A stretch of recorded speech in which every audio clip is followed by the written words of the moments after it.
Hello mga auntie, ngayong araw ay Sabado, July 11 at ngayon ay papunta kami ng China. Dahil nga tapos na naman ang summer camp ng mga bata after 3 weeks, papunta naman kami ngayon sa Zhuhai, China. Dahil nga merong performance ang mga bata, ang panganay namin at ang bunso, kaya pupunta kami ngayon dito sa Zhuhai, China. Siyempre, malapit lang kaya nagkotse lang kami at si Sir ang aming driver. Dahil kotse lang ang ating sasakyan, kailangan natin magdasal para gabayan tayo ni Lord at safe tayong makarating sa China. Mula Hong Kong ay bumiyahe kami papunta dito sa Zhuhai, China gamit ang car ni Sir. Alas 2 nga ng hapon nung umalis kami sa Hong Kong papuntang China. At syempre, bago ka pumasok sa China, marami ka pang pagdadaan ng hirap. Ay, hindi. Pila pala sa immigration. Kung ano ang ginagawa doon sa train papuntang China, ganun din naman pag gamit lang ay kotse. Kailangan mo pa rin pumila at pumunta sa immigration kung papasok ka ng China at ikukunin mo at papakita mo pa rin ang iyong ID at ang iyong passport. At syempre hindi mawawala ang Chinese visa dyan kasi hindi ka rin talaga papapasukin sa China kung wala kang Chinese visa. Mahaba-haba nga yung aming biyahe kaya nga naman ay dinala kong aking una na ginagamit ko sa aking day off. At dahil Girl Scout ako at mahirap pag ihip-ihip dyan kaya dinala ko yung pang-pump ng balon ng mga bata. Tinatago ko nga lang yan pag bumba ko kasi ayokong marinig ng mga bata at ayoko rin marinig ni Sir na nagpapump ako sa likod. Natutuwa nga ako, natatawa nga ako sa aking sarili kasi para akong magnanakaw na nagtatago, nagpapump ng aking unan. Wala kasi ako nahiraman na pillow neck kaya ito na lang yung dinala ko sa aking biyahe. Pero yung mga alaga kong dalawa ay meron silang tag-isang pillow neck kaya hinihiram ko na lang kapag ayaw gamitin ng bunso yung kanya. At syempre, natapos ko ng ipump at ahay, ang sarap ng buhay. Tulog-tulog na lang, bahala kayo dyan. Kasi ako, pag nasakay talaga ako ng kotse, inaantag talaga ako. Mabuti na lang at nakakatulog ako kahit papano ay nakaka-relax ako sa haba ng biyahe. At nandito na nga kami sa Zhuhai, China, parang ang bilis-bilis ng biyahe. Hindi mo kasi maramdaman na mabilis lang o malayo yung pupuntahan mo kapag tulog ka sa biyahe. Nakarating nga kami dito sa Zhuhai, China ng alas 4 ng hapon. Hindi ko na naramdaman kasi medyo mahimbing ang aking tulog. At unang pinuntahan namin ay yung bahay na uupahan nila. Hindi ko alam kung binili nila o uupahan nila dito sa Zhuhai, China. Ito daw ang gagamitin namin sa tuwing pupunta kami dito sa Zhuhai, China para hindi na daw sila mag-rent ng hotel. Pero itong kinuha nilang bahay ay parang ewan ko lang kasi parang luma na. At ito ang view sa labas at likod ng kanilang munting bahay. Ang ganda na nga naman ng view ng China. At dito ang loob ng bahay na kinukuha nila. Ewan ko kung binili nila to o nirentahan nila. Pero syempre wala pang mga gamit kaya lalagyan pa yan ng gamit kapag gusto na nilang pumunta dito o manirahan dito o magbakasyon dito sa Zhuhai, China.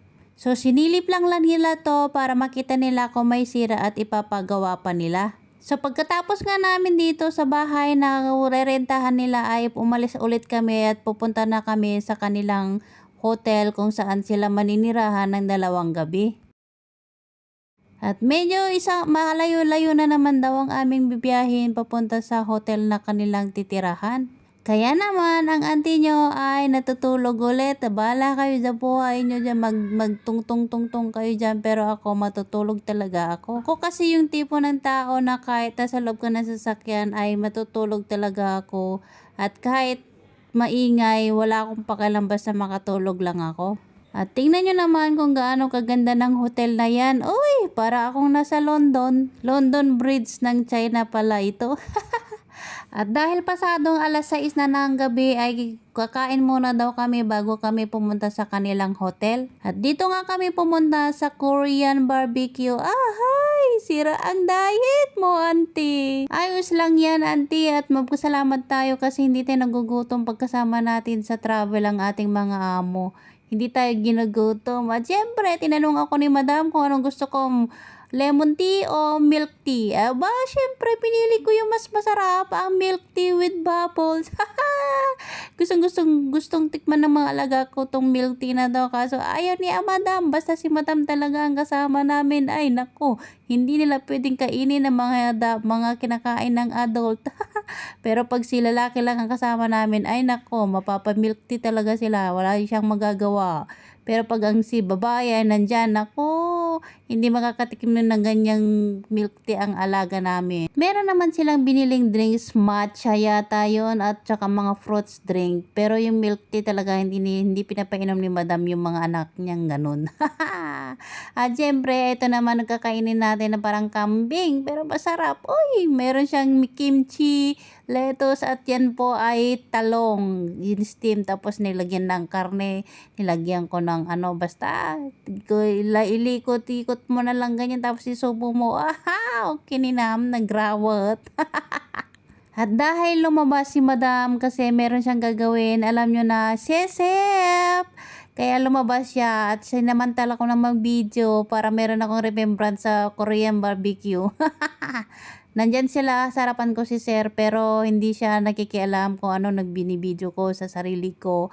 Pero pag nandyan si madam, ay nako, nahihiya naman ako mag-video sa sarili ko, kahit pwede naman, pero nahihiya talaga ako. Walang hiya pala ako pag kumakain, basta may content ako, bala kayo dyan. Maraming salamat madam, maraming salamat sir, at hindi nyo ako ginugutom. Salamat sa milk tea for today. Maraming salamat guys sa panonood. Abangan nyo ang aking hotel tour o room tour ng aming hotel na titirahan dito sa China. Maraming salamat. Bye-bye. God bless everyone. Ito ang hotel nila, amo. Sunday. Wow! Look at that.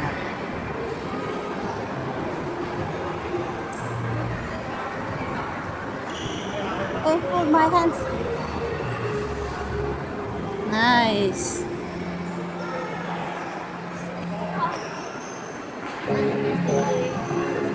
And then this is our room card. It's dolphin area, and this is the dolphin area. It's called Dolphin Wave.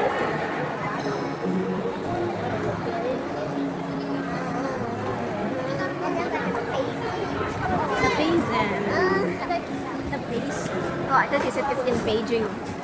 We are in Beijing. No, we're not. We're in Zhuhai. In the Zhuhai, China. Yay. For competition. Good luck for tomorrow. Tomorrow. Oh my god. I'm so nervous, guys. You can do it. Really?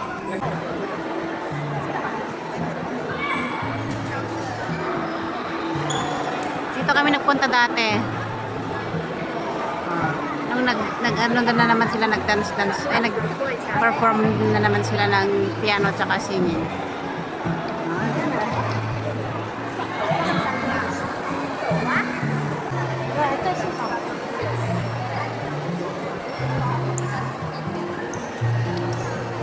Daming mga bata kasi may laban-laban na naman sila ng mga piano tsaka kanta.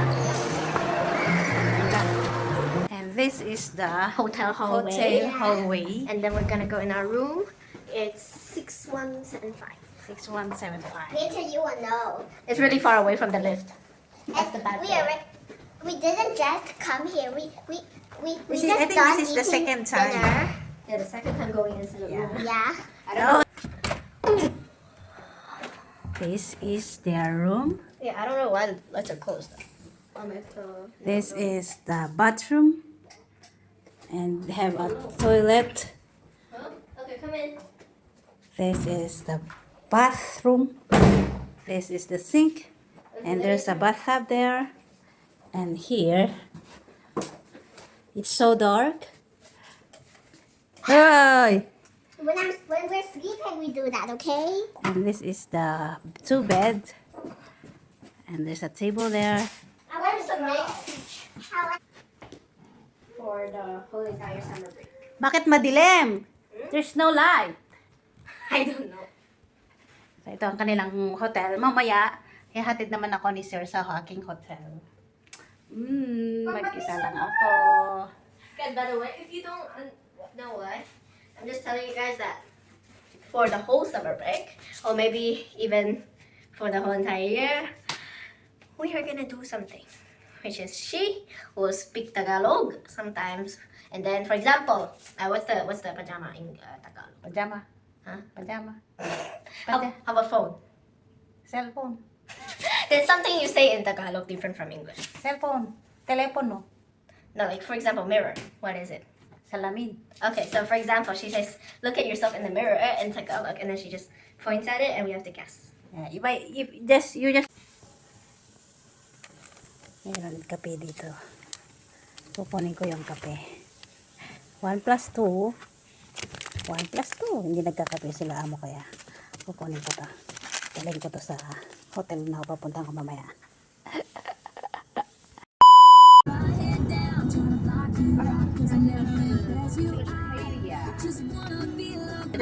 Welcome back to Lotus Inn. Ito, dito kami nag-check-in noon. Ayan. Welcome back to me. Dito ang ating card. Let's go. It is second floor. Two. Dito kami nag-check-in ni Joe noon. Nalala ko. 206. Ha? 202. 201. Ah, dito. Ay, 201. Ay, dito pala. Tanga-tanga. Ooh. So dark. Put the card here. Pack. Sarado muna natin to. So, meron ditong toilet. Asan ang ilaw nito? And then, this is sink. Oh, this is the toilet. This is the sink. And this is the bed. Ayan, may tubig. Aba, may kape. Eh, walang kape ante. Buti na lang kinuha ko yung kape doon sa hotel nila amo. So, ito. May wifi. Tapos, ito yung maganda sink. Magkahiwala. Ito yung sink niya. Ito na may bath. Yung toilet. Meron na siyang bathroom. Ayan. May towel, of course. Pero mainit. Asan ang aircon? Ayan, fine. Tapos may upuan dito. So, sarado natin to. Sarado natin to kasi baka may upo. Okay. Ayan. Tapos, binilan ako ni Sir ng bili ka kung anong gusto mo, sabi niya. Chips, merong biscuit, merong cup noodles. Yun lang. Medyo diet ako ngayon. So, ito. Dito ang ating room. Pandarin muna natin yung aircon kasi mainit. Wow. Chinese. Pindot-pindutin na lang natin kung ano. Oh, tama. Kahit Chinese, naintindihan ko. Nandun na siya. Para malamig to, hindi to. Oh, diba? So, ito ang ating room for 2 nights. For tonight. For tonight. Salamat! It's nice to back in Zhuhai, China. Shower na tayo.